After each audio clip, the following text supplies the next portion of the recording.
Wait, ma'am.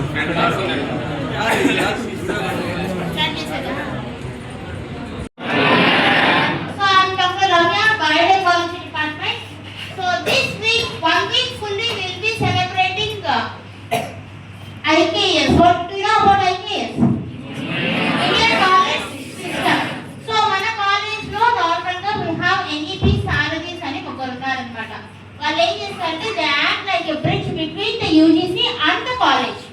So college కి university కి college కి UGC కి మధ్యలో they will be acting as the bridge and they will be given like activity calendar which they have to follow. దాంట్లో one part that is for the February month paper. And దాంతో పాటు మనం ఏం చేస్తామంటే Bhagavad Gita Bhaja Govindam songs వాళ్ళ ప్రయాసి ఇట్లాంటివన్నీ కూడా ఇవి నేర్చుకుంటాం. స్టడీస్తో పాటు ఇట్లాంటివి కూడా నేర్చుకోవాలి. అవునా కదా? ఎంతసేపు చదువు ఒకటే నేర్చుకుంటా అంటే దాంతో పాటు ఇట్లాంటివి కూడా నేర్చుకుంటేనే లైఫ్లో ఎలా మనం ముందుకు వెళ్ళగలము అనేది నేర్చుకోవచ్చు అనమాట. ఓకేనా? So first day for next 1 week will be doing this. So first 4 days we have 4 different papers. We'll be discussing on 4 different papers related to IKS. And on the 4th day we have traditional activities like dance programs and singing competitions. Itamani untayi 4th day. And 5th day we'll be concluding the program. Right? So first day we'll be talking about 3 words of Bhagavad Gita, and the words of Bhagavad Gita will be taught by our Megavardhan sir. Okay na? Okay, let us discuss about the NEP, National Education Policy, the concept of Bhagavad Gita. Three statements guరించి మాట్లాడదాం. The first one is, first, what is the Bhagavad Gita? Anyone? Bhagavad Gita అంటే భగవాన్ యొక్క divine message. Divine అంటే చాలా గొప్పదైంది, ప్రత్యేకమైనది. ఇక్కడ భగవాన్ ఎవరు మనకి? The lord శ్రీకృష్ణుడు. సో శ్రీకృష్ణుడు అర్జునుడికి బోధించాడు, చాలా విషయాలు నేర్పించాడు. ఆ లైఫ్ లెసన్సే పుష్ బ్యాక్స్ అన్నమాట, మన లైఫ్ లెసన్స్. ఓకే, భగవద్గీత ఎలా వచ్చేసింది? సో రచించింది, రికార్డ్ చేసింది వేదవ్యాస మహర్షి. మార్గం శ్రీకృష్ణుడు, అర్జునుడు. సో ఫిజికల్ గా మహాభారతంలోని ఒక చిన్న భాగమే భగవద్గీత. ఎలా వచ్చింది? సో కురుక్షేత్ర యుద్ధం మనకి టోటల్ 80 days వరకు ఉంటుంది. కురుక్షేత్ర యుద్ధం స్టార్ట్ అవ్వక ముందు అర్జునుడు ఒక మాయలో పడిపోతాడు. చుట్టూ ఎటు పక్కన చూసినా కూడా తన సోదరుడు కౌరవులు అండ్ అలాగే మిత్రులు పండితులు వీళ్ళే కనిపిస్తూ ఉంటారు. సో ఒక్కసారిగా మైమరిచిపోయి అర్జునుడు ఏం చేస్తాడంటే మాయలో పడిపోతాడు. తన కౌటి పక్కన తీసి పెట్టేస్తాడు వీళ్ళు. అది గమనించిన శ్రీకృష్ణుడు ఏం చేస్తాడంటే ఒక 3 statements అనేది పాస్ చేస్తాడు. So first one is do your work without expecting any result. అక్కడ ఏది? కర్మని ఆచరించడం అనేది మన డ్యూటీ. కర్మయోగ అంటారు. కర్మయోగ అంటే డూ యువర్ డ్యూటీ, యాక్షన్. మన action is nothing but work అన్నమాట. సో అక్కడ ధర్మం పాటించడం అనేది అర్జునుడు. ఇప్పుడు కౌరవులకి సరెండర్ అయిపోయి, ఎమోషనల్కి సెంటిమెంట్కి కనెక్ట్ అయిపోయి వెనక్కి తిరిగాడ. దుర్యోధనుడు ఆపోజిట్లో ఉన్నాడు కాబట్టి అతను వైపు ఉంటుంది. సో ధర్మాన్ని పక్కన పెట్టి మనం వెనక్కి తిరిగారనుకో ద గ్రేట్ వారియర్ అని ఎవరు అనిపిస్తుంది. సో శ్రీకృష్ణుడు అర్జునుడికి బోధించిందంటే ద గ్రేట్ వారియర్ ఎప్పుడు ధర్మాన్ని అనుసరించాలి. యుద్ధం చేయడంలో తప్పు లేదు, ఎందుకంటే ధర్మం తెలవాలి కాబట్టి యుద్ధం తప్పదు అని స్టేట్మెంట్ బాగా చేస్తుంది. The first statement is do your work without expecting any result. ఇదే మన రియల్ లైఫ్ టైం ఎగ్జాంపుల్గా తీసుకుంటే చాలా మంది ఇవన్నీ పాస్ అవుతాయా ఫెయిల్ అవుతాయని పక్కన పెడితే ఎగ్జామ్స్ అందరికీ చేసేసి ఫెయిల్ అయిన తర్వాత బాధపడే హక్కు కూడా నీకు లేదు. ఫస్ట్ ప్రయత్నం పోయి ఎగ్జామ్ పాస్ అయ్యావా, బెటర్ స్కోర్ కొట్టావా, ఎక్సైట్మెంట్తో ఓవర్ ఫీల్ అవ్వదు. జస్ట్ మన వర్క్ ఏంటి చేయడం మాత్రం. రిజల్ట్ అనేది దేవుడికి వదిలేదు. ఒకవేళ ధర్మంగా ప్రయత్నించావా రిజల్ట్ అనేది పక్కా వస్తుంది. but the final result will be automatic. So second one statement ఏం పాస్ చేశాడంటే success and failure balance. Success అయినా లైఫ్ లో ఫెయిల్యూర్ అయినా సరే ఏది ఎక్సైట్మెంట్ ఫీల్ అవ్వకూడదు, ఏది ఓవర్ రేటెడ్ గా తీసుకెళ్ళకూడదు అని చెప్పేసి. సరే ఇది ఎగ్జాంపుల్ మనం భగవద్గీతలో తీసుకుంటే సక్సెస్ ఒకవేళ దుర్యోధనుడితో గర్వంగా ఫీల్ అయిపోయి యుద్ధంలో గాడి ఫీల్డ్లో మనమే ఒక గర్వంతో ఉండకూడదని చెప్పేసి. నెక్స్ట్ ఏది ఫెయిల్, ఒకవేళ ఓడిపోయామా చరిత్రలో ఎంటీగా వెళ్ళిపోయినా పర్లేదు కానీ ప్రయత్నించాం కదా, ప్రయత్నిస్తూ ఓడిపోవడంలో ఉండే మజా వేరని చెప్పేసి ఒక చిన్న స్టేట్మెంట్ పాస్ చేసుకుంటారు అన్నమాట. నెక్స్ట్ థర్డ్ వన్ ఏంటంటే ఆల్వేస్ విన్ అని చెప్పేసి. మంచి ఎప్పుడు చెడు మీద గెలుస్తుంది. టెంపరీగా ఇచ్చే ఆనందాలు చెడు వ్యసనాలు ఇప్పటికి బాగానే ఉంటాయి, తర్వాత లైఫ్లో వెళ్ళిన తర్వాత ఇంపాక్ట్ అనేది చాలా ఉంటుంది. సో చెడు అనేది అది మంచిది కూడా కాదు. సో ధర్మంపై ఫీల్ అవ్వండి, స్ట్రెంగ్త్తో కాన్ఫిడెన్స్తో ఉండండి, మైండ్ ఎప్పుడు చాలా కామ్గా ఉండాలి.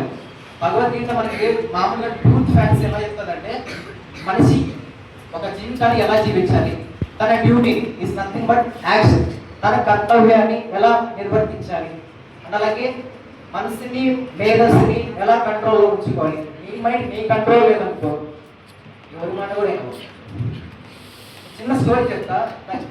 Patience is the key of the success అనే ఒక స్టేట్మెంట్ ఉంటుంది. రియల్ లైఫ్ ఎగ్జాంపుల్స్ భగవద్గీతే కాదు కానీ రియల్ లైఫ్ ఎగ్జాంపుల్ చూసుకుంటే ఇప్పుడు దశరథ్ మంచి అని చెప్పేసి బీహార్ స్టేట్లో మారుమూల గ్రామంలో ఉండేవాడు అనమాట. 1933లో అతను జన్మించాడు. 25 ఇయర్స్కి అతనికి పెళ్ళి అయింది. తన ఊర్లో వాటర్ కూడా ఉండదు తాగడానికి, పక్క పట్టణంకి వెళ్ళాలి తాగాలి. సో వాళ్ళ ఒక పట్టణంకి అండ్ అలాగే తన ఊరికి ఒక మధ్యలో ఒక కొండ ఉంటుంది మౌంటైన్. మొత్తం చుట్టూ తిరుక్కొని వెళ్ళాలంటే అప్ టు 70 కిలోమీటర్స్ 70 కిలోమీటర్స్ లేదా కొండ ఎక్కి దిగాలి. అదొక 12 కిలోమీటర్స్ 70 కిలోమీటర్స్ వరకు ఉంటుంది. సో ఒకసారి బిడ్డ మధ్యాహ్నం పూట వాళ్ళ వైఫ్ ఏం చేసిందంటే ప్రెగ్నెంట్ తను వర్క్ చేస్తూ ఉంటాడు. కొండ దిగి క్యారీ ఇద్దామని చెప్పేసి మొత్తం కట్టేసుకొని ప్యాక్ చేసుకొని వెళ్ళిపోయింది. సో కొండ మధ్య మార్గంలో ఒక స్టోన్ తగిలేసి కింద పడిపోయి తనకి బలంగా గాయమైంది. సో మొత్తం బ్లీడింగ్ అయిపోయింది. అది తెలుసుకున్న దశరథ మంది ఏం చేశాడంటే పరిగెత్తుకుంటూ వచ్చాడు. వచ్చేసి తన వైఫ్ను క్యారీ తీసుకొని ఇప్పుడు పక్కకు తీసుకెళ్ళి పక్క పట్టణం. కొండ మొత్తం తిరిగి వెళ్ళాలంటే 70 కిలోమీటర్స్. సో కొండ ఎక్కడ ఒక మనిషిని క్యారీ చేసి కొండ ఎక్కడం చాలా లేట్ అయిపోయింది. అలా లేట్ అవ్వడం వల్ల పక్క ఊరికి తీసుకెళ్ళే లోపల తన వైఫ్ చనిపోయింది. రీసెంట్గా పెళ్ళి అయిపోయింది అండ్ అలాగే తన వైఫ్ కోసం అనేది చాలా స్ట్రగుల్ అయ్యాడు యంగ్స్లోనే. సో డిప్రెషన్లోకి వెళ్ళిపోయి ఏం చేశాడంటే ఎవరి మాట వినకుండా ఎవరితో మాట్లాడకుండా 2 వీక్స్ లేట్ అయిపోయాడు. అండ్ అలాగే ఏం చేశాడంటే ఒక స్టోన్ మొత్తం పెద్ద చాలా స్టోన్స్ ఉంటాయి మౌంటైన్లో, ఒక సుత్తి అండ్ ఉల్లి క్యారీ చేశాడు ఒకడే. ఈ కొండని 2 ముక్కలుగా చించేద్దామని ప్లాన్ చేశాడు. అది పాసిబుల్గా ఎవరు చెప్పినా కూడా నవ్వుతాం. పెద్ద కొండని ఒక మనిషి కూర్చేయగలరా, 2 ముక్కలుగా చీలగొట్టగలరా? ఎటువంటి గవర్నమెంట్ సపోర్ట్ లేదు అండ్ అలాగే ఎటువంటి ఎలక్ట్రానిక్స్ కానీ డివైస్ కానీ ఏం లేదు. జస్ట్ ఒక సుత్తి ఒక ఉల్లి. బంధువులు వచ్చి చెప్పారు, ఆయన ఆగలేదు. మిత్రులు చెప్పారు, ఊరు వాళ్ళు కూడా పక్కబడ్డారు 3 డేస్ కానీ ఇక్కడ రోజు ఏం చేశారు, ఎండ లేదు వాన లేదు ఏమీ లేదు. జస్ట్ ఆ కొండని ఒక దారిలాగా చేశారు. నాకు వచ్చిన కష్టం ఇంకొకరికి రావద్దు. నా వైపు అంటూ వెళ్ళిపోయింది. ఎందుకు? సరైన టైంకి నేను రీచ్ చేయలేదు కాబట్టి. దానికి మార్గం ఎవరు, దానికి కారణం ఎవరు? ఈ కొండే కదా. ఒకవేళ ట్రైన్ సర్వీస్ లాగా ఒక హైవే లాగా ఉంటే అందరూ ఈజీగా క్యారీ చేయవచ్చు. సో ఏం చేశాడంటే రోజు వెళ్ళేవాడు, అక్కడే తినేవాడు, ఎండ లేదు వాన లేదు. ఒక సుత్తి ఒక ఉల్లి తీసుకుని రోజు కష్టపడ్డాడు. ఒక 2 ఇయర్స్ తర్వాత చెప్పడం మానేశాడు ఊళ్ళో వాళ్ళు. పిచ్చోడు అయిపోయాడని ఊళ్ళో పిచ్చోడు ఒక ముద్ర కూడా వేసేసాడంట. నియర్లీ ఒక 22 ఇయర్స్ తర్వాత కొండని అడ్డంగా చేసి గాడి గవర్నమెంట్ ఏం చేసిందంటే అతని పేరు మీద దశరథ మంది అని చెప్పేసి గవర్నమెంట్ స్టాంప్ ఇచ్చింది. ఆ స్టాంప్ ఇప్పటికీ అలాగే ఏదైనా సరే ఒక ఊళ్ళో ఏదైనా సరే కానీ ఎడ్యుకేషన్ గురించి కానీ ఎడ్యుకేషన్ పాలసీ మీద ఏమైనా వచ్చినప్పుడు సర్వీస్ కూడా ఆ స్టాంప్ వేస్తుంది. అండ్ అలాగే ఆ ఊళ్ళో ఒక హాస్పిటల్ కూడా కట్టించారు. ఆ హాస్పిటల్ నుంచి కూడా దశరథ మంది అంటే 2007లో పండించాడు కాబట్టి పర్టికులర్ స్టిల్ మనం మాట్లాడుతున్నాం. సో పేషెన్స్తో ఏది మనం ట్రై చేసినా కూడా రిజల్ట్ లేట్గా రావచ్చు. ఆయన ఇన్స్టెంట్గా కొండని చీలగొట్టడం ఈజీ అయిపోయిందా? లేదు కదా. అట్లీస్ట్ ఒక 22 ఇయర్స్ పట్టింది. అంటే తన లైఫ్ ఇంపాక్ట్ అనేది మొత్తం అక్కడ పెట్టేసింది. కానీ ఎంతమందికి వెళ్ళిపోయింది? ఒక ఊరంతా బాగుంటుంది. బీహార్ గవర్నమెంట్ కూడా అది గమనించి దానికి అప్రిషియేషన్స్ ఇవ్వడం వల్ల స్టార్ట్ చేస్తుంది. అప్పుడు తన ఏజ్ అయిపోయింది. But end of the day తను ఇచ్చేసాడు. తను చీలకుండా ముఖ్యంగా మొత్తం భూమిక మొత్తం పోయారు. సో అందుకే ఏదైనా సరే రిజల్ట్ ఫెయిల్ అయినా, ఎగ్జామ్ ఫెయిల్ అయినా, లైఫ్లో ఏదైనా అచీవ్మెంట్ చేయలేదంటే మళ్ళీ తిరిగి ప్రయత్నించండి. నాట్ ఓన్లీ స్టడీస్, మీరు ఏ రంగంలోకి వెళ్ళినా కూడా సరే పేషెన్స్గా ఉంటే ఏదైనా అచీవ్ చేయొచ్చు. కానీ మైండ్ అనేది చాలా పీస్ఫుల్గా కామ్గా ఉంటుంది, అది గుర్తుపెట్టు. మీరు ధర్మాన్ని తప్పారంటే ఇంకేం చేయాలి. So thank you.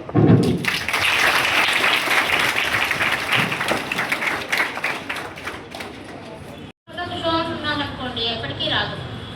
కష్టపడితే ఈ రోజు రాకపోయినా రేపటికైనా దాని రిజల్ట్స్ అనేది ఓకేనా? So now I hand over the mic to Devendra.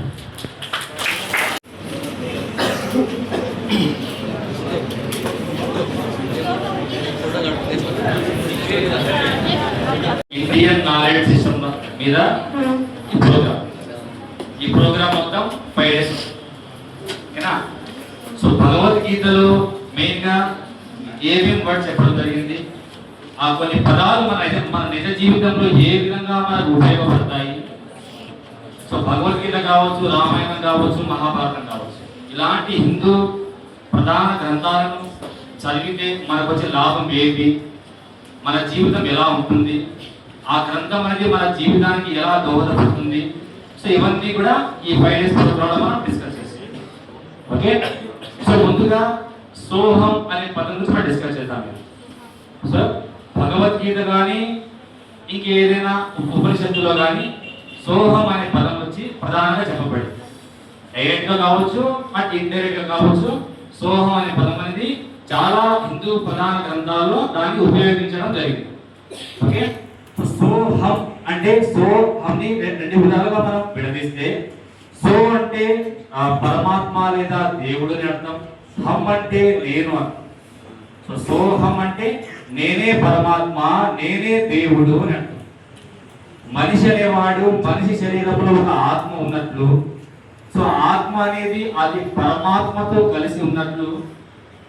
So దాని మీనింగ్ ఏమంటే, దాన్ని బట్టి మనం అర్థం చేసుకోవాల్సిన విషయం ఏమంటే, మనలోనే దేవుడు ఉన్నాడు, మనమే దేవుడి స్వరూపము, మనమే ఆ పరమాత్మ, ఆ భగవంతుడి యొక్క స్వరూపం మనమే అని మనం అర్థం చేసుకొని మన జీవితం అనేది మంచిగా గడపాలి. ఓకే, సో సోహం అనే పదం వచ్చి మామూలుగా అదొక సంస్కృత భాషలో ఒక పదం. సో ఇది ఉపనిషత్తులో మరియు భగవద్గీతలో ముఖ్యంగా ఇది చెప్పడం జరిగింది. సో ఇందాక చెప్పినాక సోహం అంటే మీనింగ్ అని. సో సోహం యొక్క మీనింగ్ వచ్చి, సోహం అంటే నేనే పరమాత్మ, నేనే దేవుడు, నేనే ఆ పరమాత్మ, ఆ భగవంతుడి యొక్క స్వరూపం నేనే అని చెప్పేదే సోహం. సో మన దేహం అనేది కేవలం శరీరం కాదు. సో మనలోని ఒక పవిత్రమైన శక్తి ఉంది. ఆ శక్తిని గుర్తు చేసేదే ఈ సోహం మంత్రం.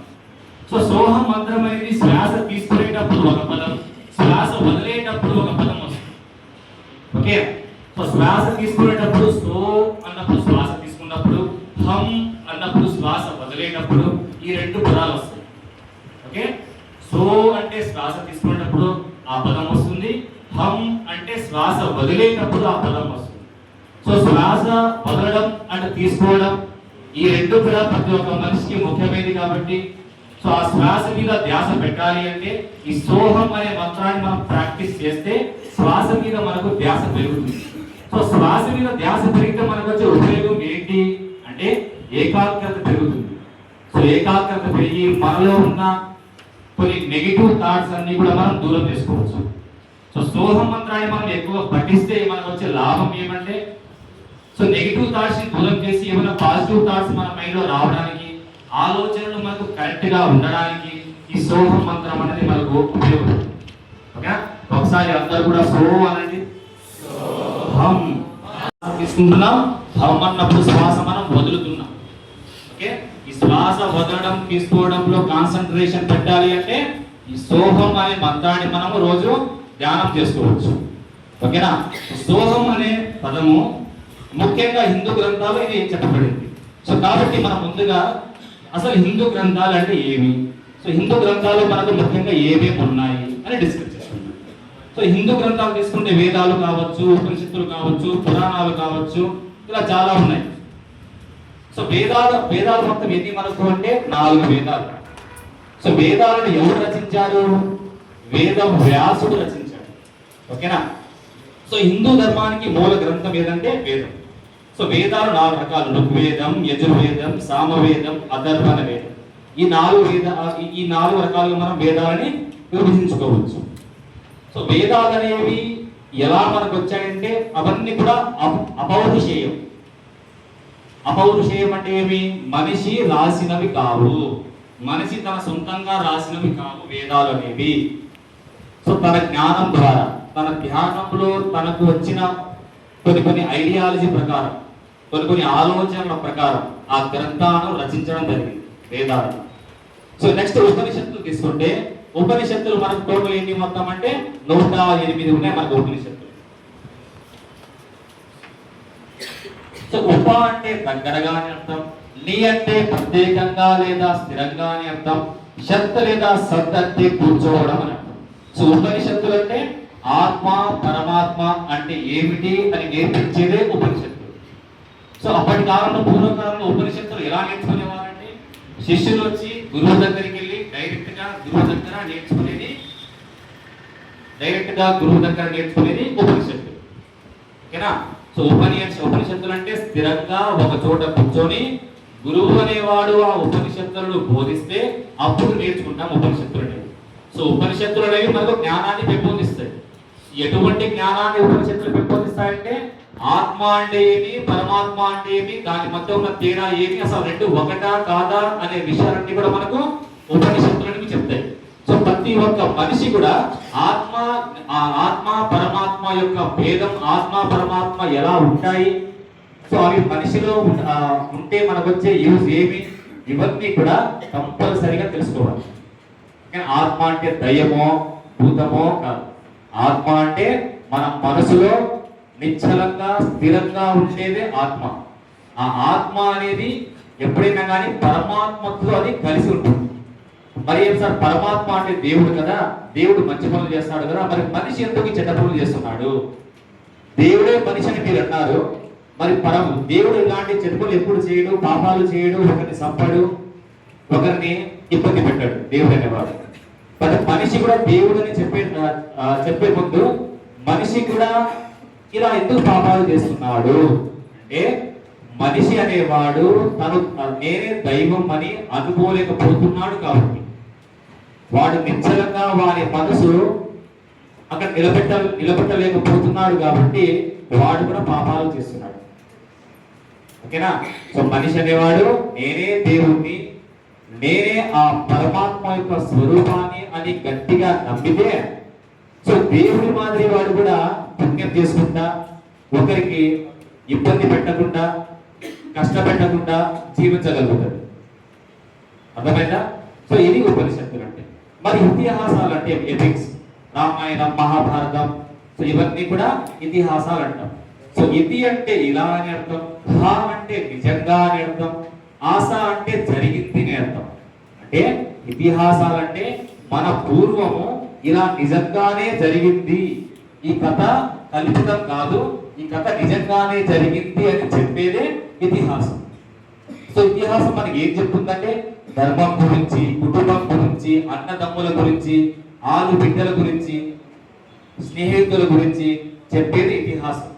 సో ఇతిహాసాలలో రామాయణం, మహాభారతం ఇవన్నీ కంప్లీట్ గా కాన్సన్ట్రేషన్ గా చదివితే మనకు కూడా కొన్ని విలువలు అనేది మనకు అబ్బుతాయి. సో ఎటువంటి విలువలు మనకు అబ్బుతాయంటే, కుటుంబం మీద మనం ఎలా గౌరవం కలిగి ఉండాలి, పెద్దల మీద మనం ఎలా గౌరవం కలిగి ఉండాలి, సో గురువులను మనం ఎలా గౌరవించాలి, బయట వ్యక్తులను మనం ఎలా మాట్లాడాలి, ఇవన్నీ చెప్పేదే ఇతిహాసాలు. సో నెక్స్ట్ పురాణాలు తీసుకుంటే, పురాణాలు మనకు మొత్తం కూడా 18 పురాణాలు ఉన్నాయి మన దాంట్లో. సో పురా అంటే ఏమి, పూర్వం లేదా పాతకాలం అని అర్థం. సో నం లేదా నవం అంటే ఏమి, కొత్తగా చెప్పబడింది అని అర్థం. సో అంటే పురాతన విషయాలను కొత్త తరానికి అర్థమయ్యేలా చెప్పే గ్రంథాలు అని అర్థం. ఆ గ్రంథాలు పురాతన గ్రంథాలే, ఓల్డ్ గ్రంథాలే, ఓల్డ్ బుక్స్ అన్ని కూడా. బట్ ఆ ఓల్డ్ బుక్స్ ఏం చేస్తున్నాయంటే, నవతరానికి కొత్త తరానికి ఆ బుక్సే ఒక మార్గదర్శకంగా నిలిచాయి. ఆ బుక్స్ చదివితే మనం ఎలా ఉండాలి, ఈ ప్రపంచంలో, ఈ సమాజంలో మనం ఎలా బ్రతకాలి అనేది క్లారిటీగా నేర్పిస్తుంది ఇది పురాణాలు అనేవి. ఓకేనా. సో ఇది మన హిందూ ప్రధాన గ్రంథాలు ఇవన్నీ కూడా. సో దీంట్లో కనీసమైన ఒక్కటైనా చదవండి, జ్ఞానం బాగా తెచ్చుకోవచ్చు. ఓకేనా? సో ఎవరి మీద ఎలా ఉండాలి, ఎవరితో ఎలా నడుచుకోవాలి అనేది మన హిందూ గ్రంథాల్లో కొన్ని వేల సంవత్సరాల క్రితమే చెప్పడం జరిగింది. కానీ వాటిని మనం పట్టించుకోలేకపోతున్నాం. సో సోహం గురించి మాట్లాడుకుంటే మన భగవద్గీతలో 10వ అధ్యాయం 20వ శ్లోకంలో చెప్పబడింది సోహం గురించి. సోహంని మనం డైరెక్ట్ గా చెప్పలేదు కానీ దాన్ని ఇండైరెక్ట్ గా చెప్పడం జరిగింది. సో ఒకసారి మనం ఆ శ్లోకాన్ని పఠిద్దాం. అహం ఆత్మా గుహ్యమిహమాదృశం గుహ్యమేవ చ భగవాన్ తత్వతః అహం సర్వం లోకేషు కృతః సర్వం చ మే జ్ఞాతం భవతి. ఇది భగవద్గీతలో 10వ అధ్యాయంలోని 20వ శ్లోకం. సో ఈ శ్లోకం ఏం చెప్పుకుందంటే సోహం గురించి ఈ శ్లోకం మనం వివరిస్తాం. సో ఈ శ్లోకం యొక్క మీనింగ్ ఏమంటే అసలు నేనే ఆత్మ, నేనే సర్వము, భగవాన్ స్వరూపం కూడా నేనే. సో ఆత్మలోనే పరమాత్మ ఉన్నాడు, సమస్త లోకాల్లోనూ నేను వ్యాపించాను అని దీని అర్థం. సో ఇక్కడ మనం తెలుసుకోవాల్సిన ముఖ్యమైన పాయింట్ ఏమంటే ఆత్మలోనే పరమాత్మ ఉన్నాడు. ఆత్మ అంటే ఎక్కడ ఉంటుంది? మన శరీరంలో, మన మనస్సులో ఉండేదే ఆత్మ. సో ఆత్మను నడిపించేవాడు, ఆ ఆత్మను కాపాడేవాడు, ఆ ఆత్మ ఎక్కడి నుంచి అనుసరిస్తుందంటే పరమాత్మ నుంచి అనుసరిస్తుంది. భగవంతుడి నుంచి ఆత్మ అనేది అనుసరించడం జరుగుతుంది. సో దీన్ని బట్టి మనం అర్థం చేసుకోవాల్సిన విషయం ఏమంటే మన ఆత్మే పరమాత్మ. పరమాత్మ అంటే ఎక్కడో లేడు, మన ఆత్మలోనే ఉన్నాడు. నువ్వంత విగ్రహాలను పెట్టి పూజించినా గానీ ఆ ఫలితం రాదు. ఎప్పుడైతే భగవంతుడి యొక్క ఫలితం, భగవంతుడి యొక్క ఆశీర్వాదం మన మీద ఎప్పుడు ఉంటుందంటే నేనే దేవుణ్ణి, నేనే సర్వము, నేనే ఆ పరమాత్మ యొక్క స్వరూపము అని ఎప్పుడైతే నువ్వు గట్టిగా నమ్ముతావో అప్పుడు మాత్రమే దేవుడు నీ మీద కరుణ చూపిస్తాడు. దేవుడి యొక్క చల్లటి ఆశీర్వాదం మన మీద ఉండడం జరుగుతుంది. కాబట్టి ప్రతి ఒక్కరు కూడా హిందూ గ్రంథాల్లోని ఏదో ఒక గ్రంథం తీసుకొని ఖచ్చితంగా చదవండి. అలా చదివితేనే లోకంలోని జ్ఞానం అర్థమవుతుంది. ఒక కంప్యూటర్ నేర్చుకున్నంత మాత్రాన మనకు అన్ని జ్ఞానం వచ్చినట్లు, మనకు అన్ని ఐడియాలు వచ్చినట్లు కాదు. ఒక సైన్స్ నేర్చుకున్నంత మాత్రాన నేనే పెద్ద, ఈ లోకాల్లో ఏమేమి ఉన్నాయో మొత్తం నాకే తెలుసు అనడానికి లేదు. దాంతో అవి మన లైఫ్ ఎంత ఇంపార్టెంటో దానికన్నా ఇవి మనకు అంత ఇంపార్టెంట్. ఇవి చదివితేనే మన జీవితం అనేది ఎలా సార్థకమవుతుంది, ఎలా చేయాలి, మన జీవితాన్ని ఎలా ముందుకు గడపాలి, ఇవన్నీ కూడా క్లారిటీగా చెప్పేదే ఈ హిందూ మత గ్రంథాలు. సో హిందూ మత గ్రంథాలే కాకుండా మీకు ఇష్టమైన దైవం ఏ గ్రంథమైనా చదవండి. బైబిల్ కావచ్చు, ఖురాన్ కావచ్చు, భగవద్గీత కావచ్చు, ఏ గ్రంథమైనా కానీ ఏదో గ్రంథాన్ని చెప్పండి, చదవండి. ప్రతి ఒక్క గ్రంథం కూడా చెప్పేది ఏమంటే ధర్మం గురించి వివరిస్తున్నటువంటి ఒక గ్రంథం. భగవద్గీత ధర్మం, బైబిల్ గ్రంథం కూడా ధర్మం గురించి, ఖురాన్ గ్రంథం కూడా ధర్మం గురించి బోధిస్తుంది. ఏ గ్రంథం కూడా అధర్మం చేయమని, చెడు చేయమని, అసత్యం మాట్లాడమని, ఒకరికి చెడు చేయమని ఏ గ్రంథం కూడా చెప్పలేదు. సో అల్లా కానీ, యేసుక్రీస్తు కానీ, శ్రీకృష్ణుడు కానీ, రాముడు కానీ, విష్ణుడు కానీ ప్రతి ఒక్క దేవుడు కూడా చెప్పింది ఒకటి, అందరికి సహాయం చేయి, ఒకరికి చెడు చేయొద్దు, ధర్మబద్ధంగా ఉండు, పెద్దవాళ్ళని గౌరవించు, గురువులను గౌరవించు. ప్రతి ఒక్క దేవుడు ఇదే మాట చెప్పాడు. నువ్వు నమాజ్ చేస్తున్నావు, నువ్వు యేసుప్రభు దగ్గర పోయి ప్రార్థన చేస్తున్నావు, వెంకటేశ్వర స్వామి దగ్గర పోయి గుండు కొట్టించుకొని మంచిగా దేవుని ప్రార్థిస్తున్నావు అంటే ముందుగా ఇవన్నీ చెక్ చేసుకో. నువ్వు ఏ దేవుడి దగ్గర ఎన్ని పూజలు చేసినా కానీ ఫలితం లేదు. ముందుగా మనం చెక్ చేసుకోవాల్సింది ఏమి, మన గురించి మనం చెక్ చేసుకోవాలి. మన దాంట్లో ఒక దేవుడు ఉన్నాడు, ఆ దేవుడు అనేవాడు ఎప్పుడు పాపం చేయడు, దేవుడు అనేవాడు ఎవరు కష్టపెట్టాడు, దాని మాదిరి మనం కూడా బిహేవ్ చేయాలి, దాని మాదిరి మనం ఉండాలి అని నిశ్చలంగా దృఢ సంకల్పంతో అనుకొని ముందుకు సాగాలి. అర్థమైందా?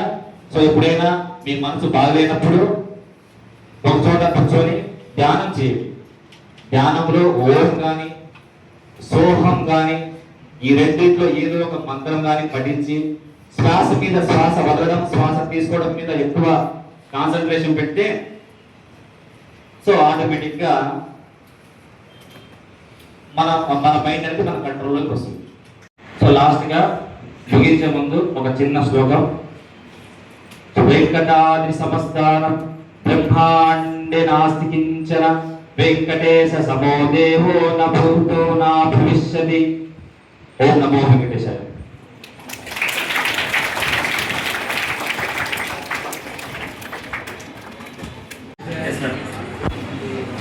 ఇప్పుడున్న జనరేషన్లో ఏ గురించి చదవమంటే ChatGPT, ఇంకా ఏ చాలా ఉన్నాయి కదా, మీకు తెలుసు అవన్నీ.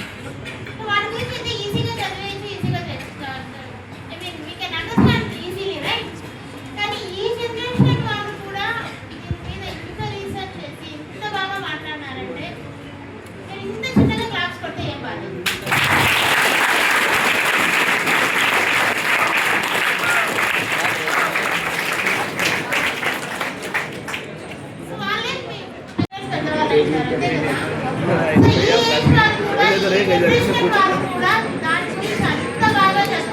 मोटो हमारे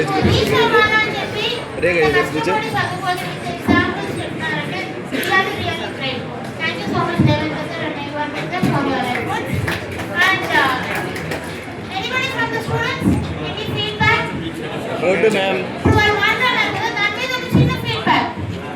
मारी मोटो अब्दुल कहाँ है सवाल था तू अब्दुल कहाँ है वीडियो के ऊपर